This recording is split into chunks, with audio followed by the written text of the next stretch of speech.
Assalamu alaikum. Yau muna tare da yaou noumis TV Chaduwa. Me zaka cewa masoyanka game da waƙoƙi da suke yawan sauraro naka? Wa alaikum salam wa rahmatullahi wa barakatuhu. A waƙoƙi da nake yi ina yin su ne saboda nishaɗi kuma dangane da wata masoyiyata mai suna Suwaiba. Na fara waƙa ne sabilinta kuma sabilin soyayyar da nake mata. Ok, za mu so mu ji ko ka ɗau tsawon lokaci kuna tare da don alamu ya nuna kun jima tare da tun da hasali da ka shiga wannan harka. To gaskiya na jima tare da Suwaiba tun da akalla zan samu kamar shekara 2 a tare da ita, kuma ina son ta tsakani da Allah cikin zuciyata. Ina roƙon Allah mai kowa mai komi idan ya yi lamarin Allah ya tabbatar da alkhairi a cikin zamantakewa. Yanzu kenan kana nufin cewa idan kana son yariya za ka iya kama waƙoƙi sabilin ta kawai don ka danga mata tana jin daɗi?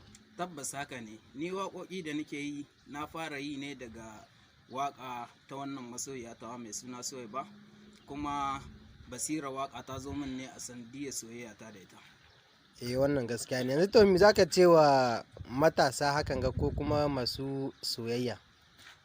To shawarar da za ni ba matasa dai, idan ka san yarinya ba ka son ta ka hito ka gaya mata tun da wuri, amma in kana son ta ka riƙe soyayya ta bisa tsakani da Allah, kakka yarda ka ha'ince ta, ko kuma ka san ba ka son ta ka tusa mata soyayya daga baya kuma ka ce ka janye. To yanzu mun ji wanne ne yanzu a muna samun ƙorafe-ƙorafe kan cewa dangane da 'yan mata masu nuna ma saurayi soyayya za su nuna ma ita a zahiri, amma sai ƙarshe ka gane cewa wani take yi wa ba kai ba. Ya wannan mutum zai kasancewa kenan? To gaskiya ta Allah hakan ba adalci bane ba. Kin san ba ki san saurayi, kenan kuma ki nuna mai soyayya ki sa ya kamu da soyayyar ki, daga baya ki guje shi. Ba don komi ba kaga 'yan mata ke haka, in sun ga kana da wata mamora ne, kana da wani abu wanda za su karu da shi, idan sun karu da shi daga baya sun ga baka da shi ko Allah ya talauta ka ko kai ba mai shi bane ba, can sabilin abin hannunka suka soka, daga baya kuma sai su koma su janye. Don haka din kuma ba daidai bane ba, ko ba haka ba? Mun gane wannan. Yanzu mun ji wannan jawabi, wacce gudunmawa ya kamata ka ba wanda za su fara soyayya ko kuma masu yi ma gabaki ɗaya?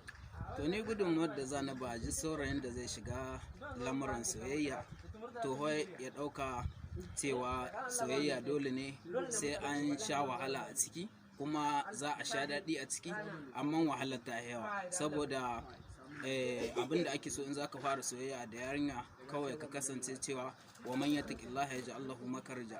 Kenan ka dogara ga Allah, ka bar wa Allah lamarin shi, ba wai dabara ka za ta hidda ka ba a cikin soyayya. In ka dogara ga Allah, shi kuma Allah zai baka mafita. A nan muke kawo ƙarshen wannan shiri namu, insha Allah. Assalamu alaikum wa rahmatullahi. Ku tarbe mu a shiri na gaba, insha Allah za ku yi